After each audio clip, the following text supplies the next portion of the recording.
অনেক iPhone user রয়েছেন যারা আইফোনকে একটু কাস্টমাইজ করে ব্যবহার করতে পছন্দ করেন, 10 জনের তুলনায় আলাদা করে একটু ব্যতিক্রম ভাবে উপস্থাপন করেন। এই ক্ষেত্রে iOS 18 এ বেশ কিছু ফিচার রয়েছে। বিশেষ করে আপনি যদি চান যে আপনি যখন আপনার ডিভাইস চার্জে দিবেন সাথে সাথে আপনার এখানে অলওয়েজ অন ডিসপ্লের মতো এরকম একটি লক স্ক্রিন চলে আসবে, তো এটা যদি আপনি করতে চান খুব সহজেই কিন্তু করতে পারেন। জাস্ট যখন আপনি ডিভাইসটি চার্জে দিবেন সাথে সাথেই কিন্তু আপনার লক স্ক্রিনে এরকমটা হয়ে যাবে, এবং এই ক্ষেত্রে এটার জন্য কিন্তু আপনার ডিভাইসের আহামরি কোনো চার্জ খরচ হবে না। আর বিশেষ করে ওই মুহূর্তে যেহেতু চার্জই হচ্ছে, তাই আপনার এখানে ব্যাটারি ড্রেনের সম্ভাবনাও তেমন একটা নেই। তো এটা যদি আপনি করতে চান তাহলে কিভাবে করবেন? এই ক্ষেত্রে খুব সহজেই কিন্তু আপনি এই প্রসেসটা করতে পারেন।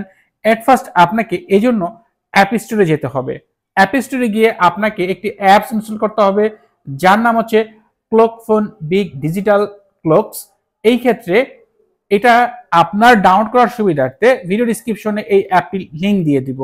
তো ডাউনলোড কমপ্লিট হওয়ার পর আপনাকে কিছু প্রসেস করতে হবে। এজন্য অ্যাট ফার্স্ট আপনার ফোনে যে শর্টকাট অ্যাপটি রয়েছে সেই অ্যাপটি ওপেন করতে হবে, এবং ওপেন করার পর উপর দিকে ডান পাশে যে প্লাস আইকন রয়েছে এখানে ক্লিক করবেন। এখানে ক্লিক করার পর এখানে নিচের দিকে দেখেন ওপেন অ্যাপ নামে একটি অপশন রয়েছে, এই ওপেন অ্যাপে ক্লিক করবেন। এরপর এখানে অ্যাপ অপশন যেটা দেখতে পাচ্ছেন জাস্ট এই অ্যাপ অপশনে ক্লিক করবেন। এরপর এখানে যে লিস্ট রয়েছে এখান থেকে ওই অ্যাপটি ক্লক ফোন যে অ্যাপটি রয়েছে সেই অ্যাপটি আপনি এখান থেকে সিলেক্ট করে দিবেন। সিলেক্ট করে দেওয়ার পর এখানে কাজ কমপ্লিট, জাস্ট উপর দিকে ডান পাশে যে ডান অপশনটা রয়েছে এখানে আপনি এই ডান অপশনে ক্লিক করে দিবেন। এই মুহূর্তে একটি শর্টকাট ক্রিয়েট করা কমপ্লিট হয়ে গেল। এরপর নেক্সট হচ্ছে এখানে যে অটোমেশন অপশন রয়েছে সেখানে চলে যাবেন। এরপর এখানে নিউ অটোমেশনে ক্লিক করবেন। এরপর এখানে যে লিস্ট রয়েছে এখানে একটু নিচের দিকে গেলে দেখতে পাবেন চার্জার নামে একটি অপশন রয়েছে, এই চার্জার অপশনটিতে ক্লিক করবেন। ক্লিক করার পর এখান থেকে নিচের দিকে রান ইমিডিয়েটলি ক্লিক করে দিবেন। এরপর খেয়াল করবেন যে ইন কানেক্টেড যে অপশনটি এটাতে টিকমার্ক দেওয়া রয়েছে কিনা, থাকলে নেক্সটে ক্লিক করবেন। এরপর এখান থেকে মাই শর্টকাট যে অপশনটি রয়েছে এখানে যদি ক্লিক করেন তাহলে আপনার শর্টকাটের লিস্ট আসবে, এবং এখান থেকে সেই অ্যাপটি যেটা আমরা শর্টকাট তৈরি করলাম সেটা এভাবে সিলেক্ট করে দিবেন। ব্যাস কমপ্লিট হয়ে গেল, এখানে একটি অটোমেশন তৈরি হয়ে গেল।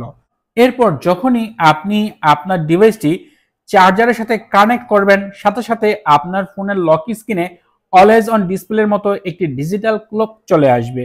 চলুন দেখাচ্ছি। দেখেন আমি চার্জার কানেক্ট করার সাথে সাথেই কিন্তু এখানে সে লক স্ক্রিনটা চলে আসছে, এবং এটা চাইলে আপনি আরো কাস্টমাইজ করতে পারবেন। এখানে ক্লিক করার পর আপনি এখান থেকে এডিট করার বেশ কিছু অপশন পাবেন।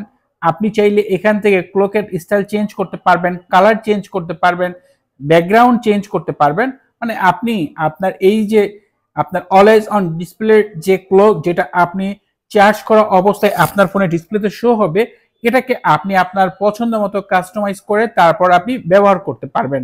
তো সবকিছু ঠিকঠাক হলে দেখেন আপনি এভাবে সবকিছু কমপ্লিট করে এখান থেকে ব্যতিক্রম ভাবে আপনার লক স্ক্রিনটাকে 10 জনের সামনে উপস্থাপন করতে পারবেন, এবং এটা কিন্তু ল্যান্ডস্কেপ মোডেও কাজ করবে।